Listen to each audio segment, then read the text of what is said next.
नमस्कार, आप देख रहे हैं अर्ली एक्सप्रेस न्यूज़ और मैं हूं अरुण त्रिसल।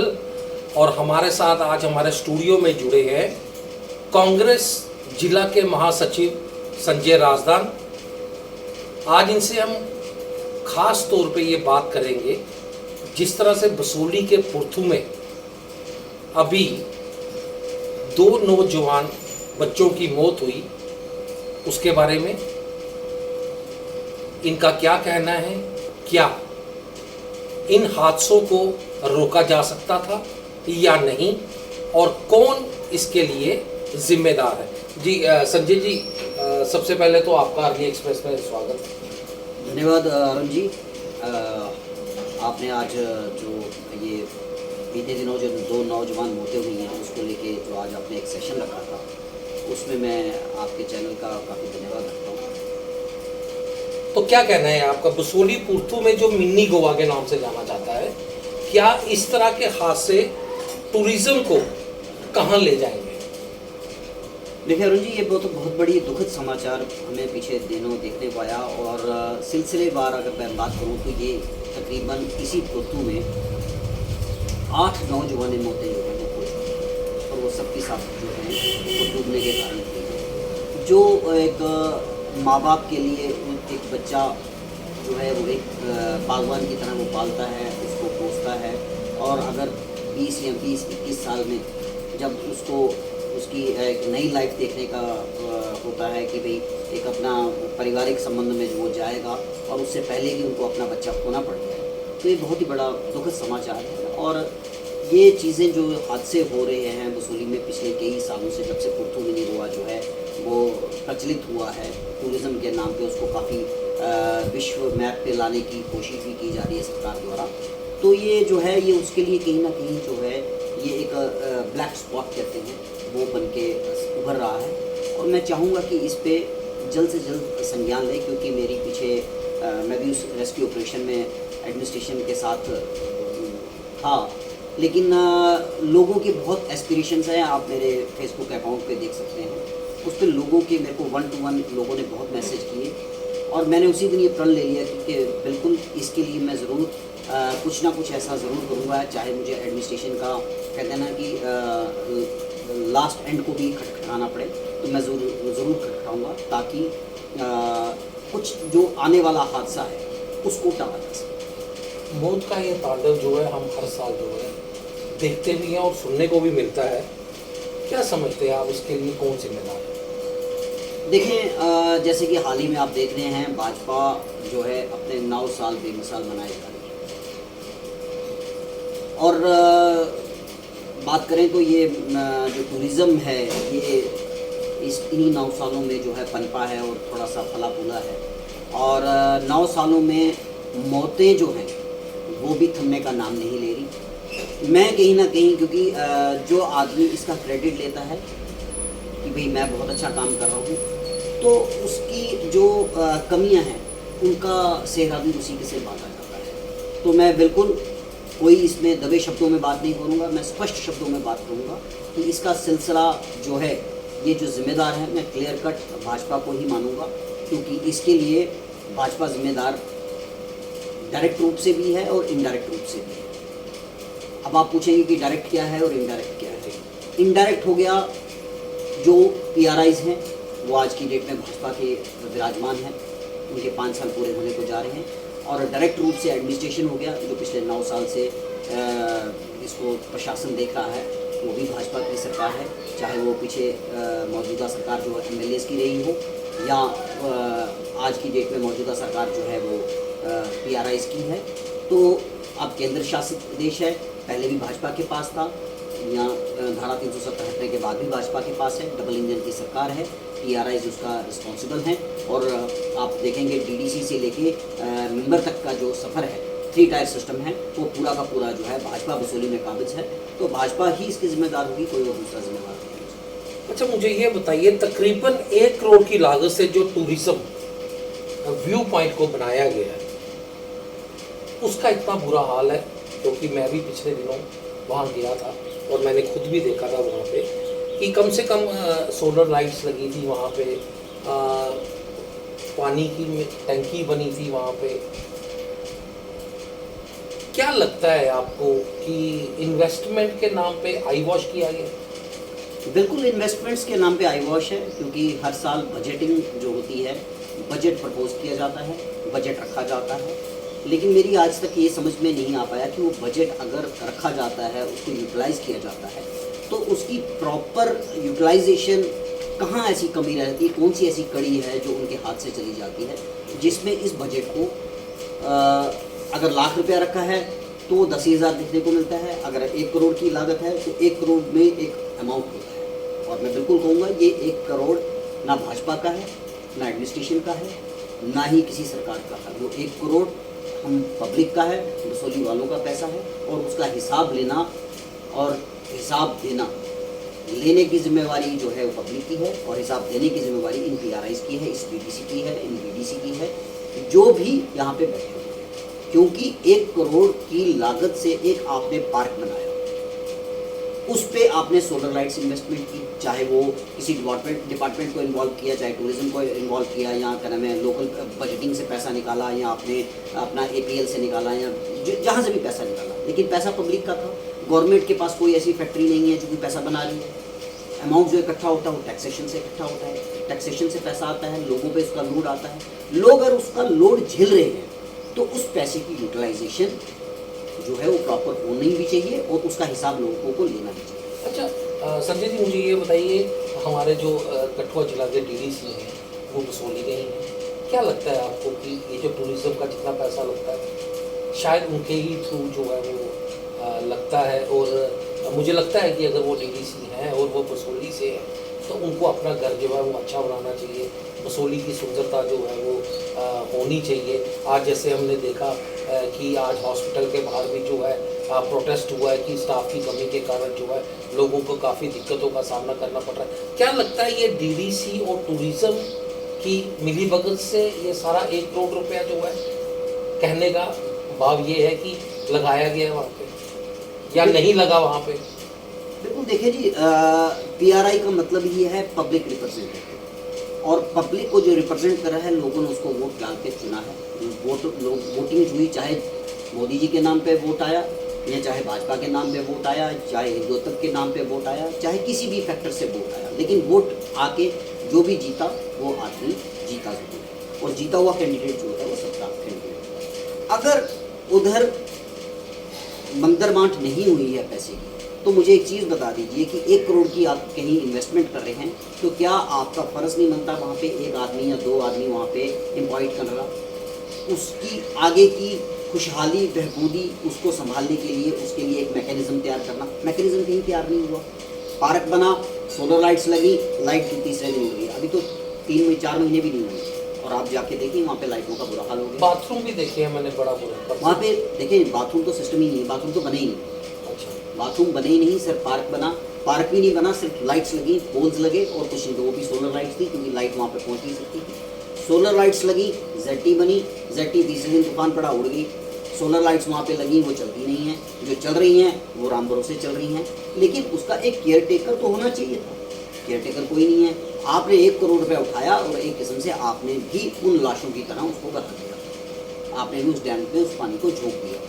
तो ये कहाँ की, या तो आपके पास विजन नहीं है, अगर आपके पास विजन नहीं है तो आप ऑथोराइज नहीं है किसी भी चेयर को होल्ड करने के लिए। अगर आपके पास विजन है, आप विजनरी हैं, आप प्रटेंड कर रहे हैं कि मैं बहुत बड़ा विजनरी हूँ या मैं बहुत बड़ी विजनरी हूँ, तो उस विजनरी का कहीं ना कहीं एंड होना चाहिए, वो दिखना भी चाहिए।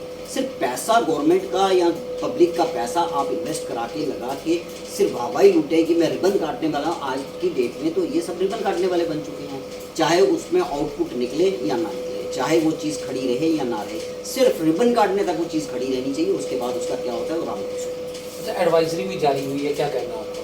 देखिए ये एडवाइजरी तो आज बारिश को लेके हुई है, एडमिनिस्ट्रेशन ने अपना पार्ट बखूबी निभाया कि उन्होंने एडवाइजरी जारी कर दी, लेकिन मुझे एक चीज़ बता दीजिए कि अगर ये एडवाइजरी टाइम टू टाइम निकाली जाती तो क्या ये हादसे रुक सकते थे?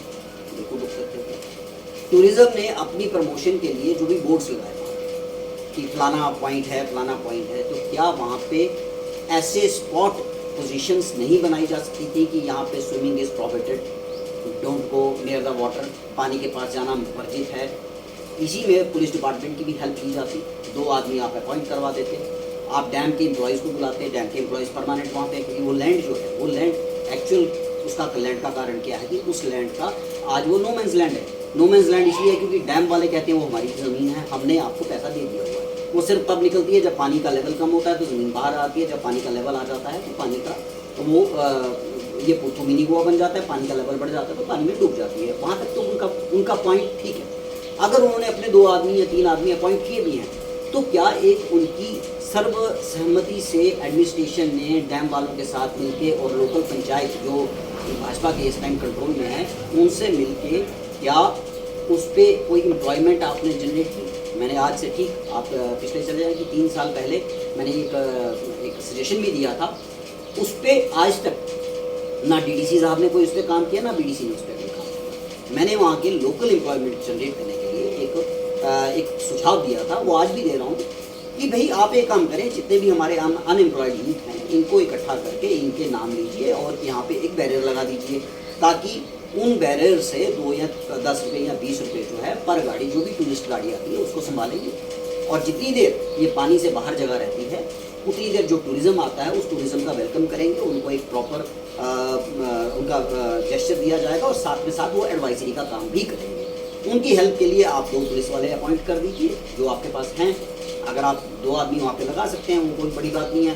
या ना कोई किसी एसएचओ ने इस पर मना किया, ना किसी डीएसपी ने मना किया, ना यहाँ पे एसएसपी साहब ने मना किया, वो तो हमेशा सपोर्ट करने को तैयार है। लेकिन अब ये सारी चीज़ें आती हैं कि विजन, इस चीज़ को वो कहते हैं ना बिल्ली के गले में घंटी कौन बांधे, विजन कहाँ है? विजन कहीं नहीं है।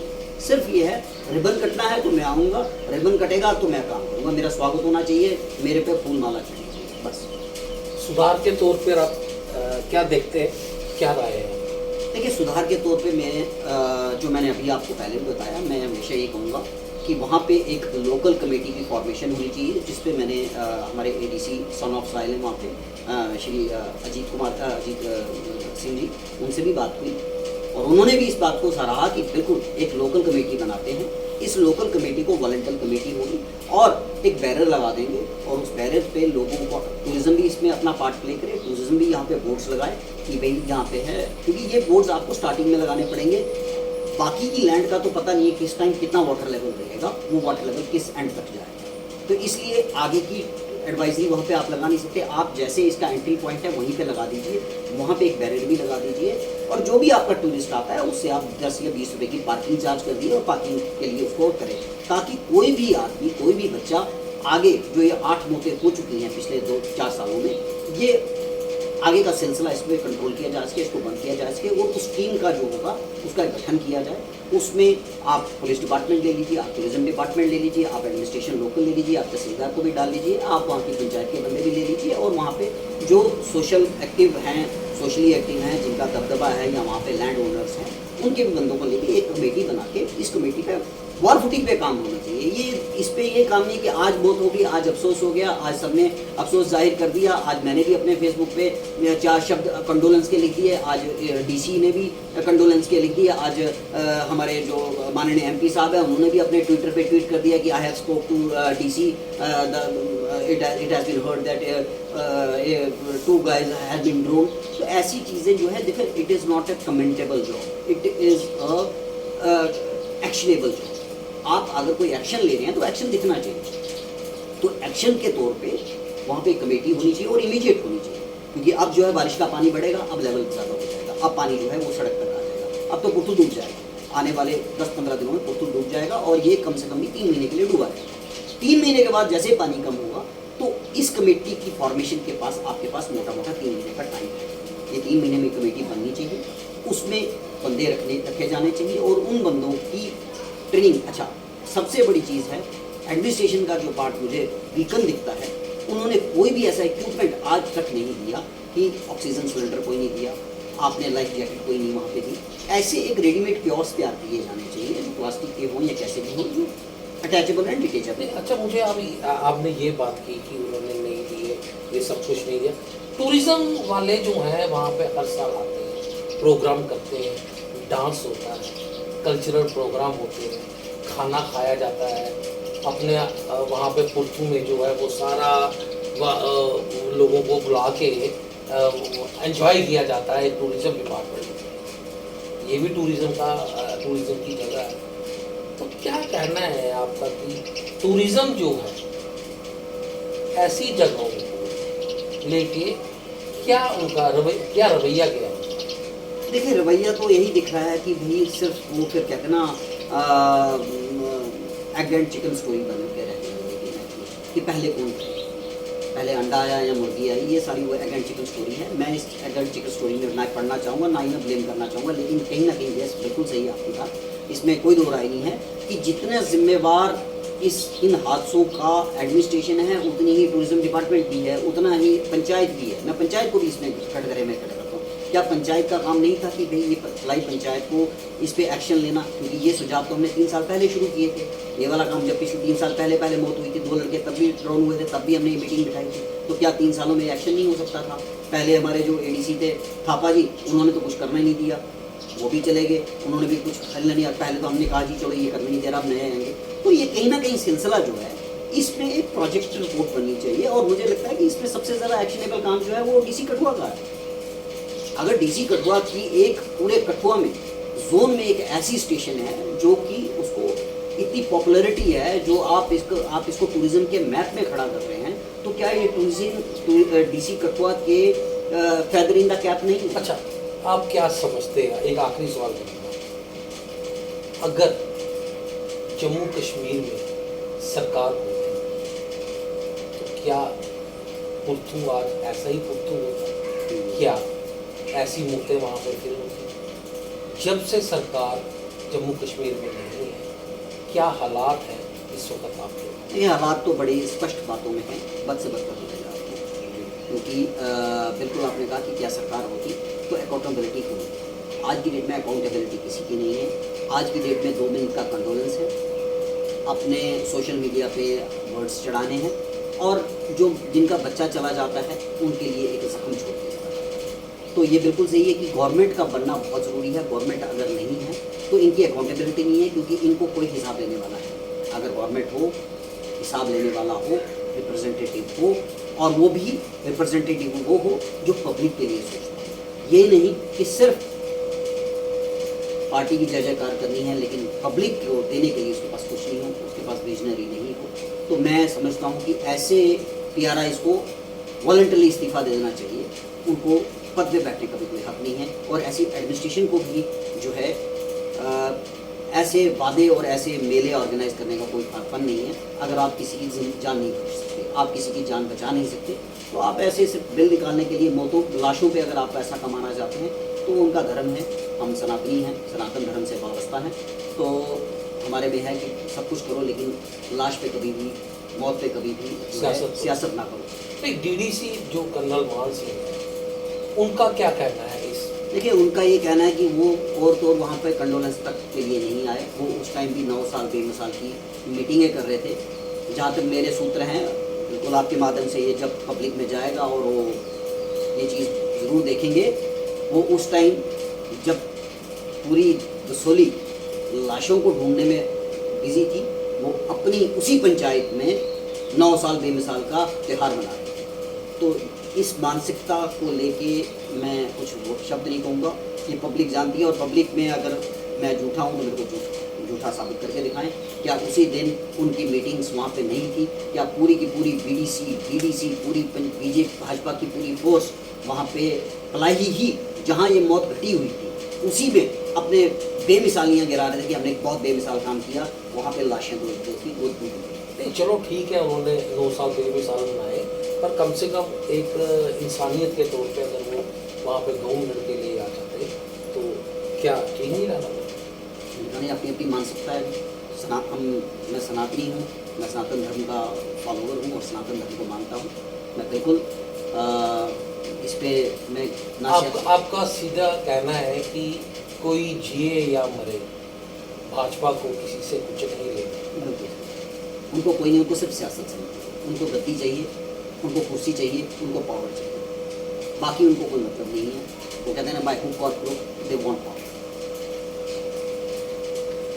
तो आपने सुना, ये थे संजय राजदान जी। इनका यही कहना है कि जिनके घर का चिराग बुझ जाता है तो वही जानते हैं कि उनका क्या हाल होता है।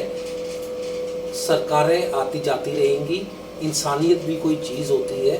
और राजनाथ साहब का यही कहना है कि जो इस वक्त मौजूदा सरकार है उनको किसी से कोई लेना देना नहीं है, चाहे कोई जिए या मरे, उनको अपनी सत्ता जो है वो चाहिए, चाहे वो किस तरह से भी लेनी पड़े।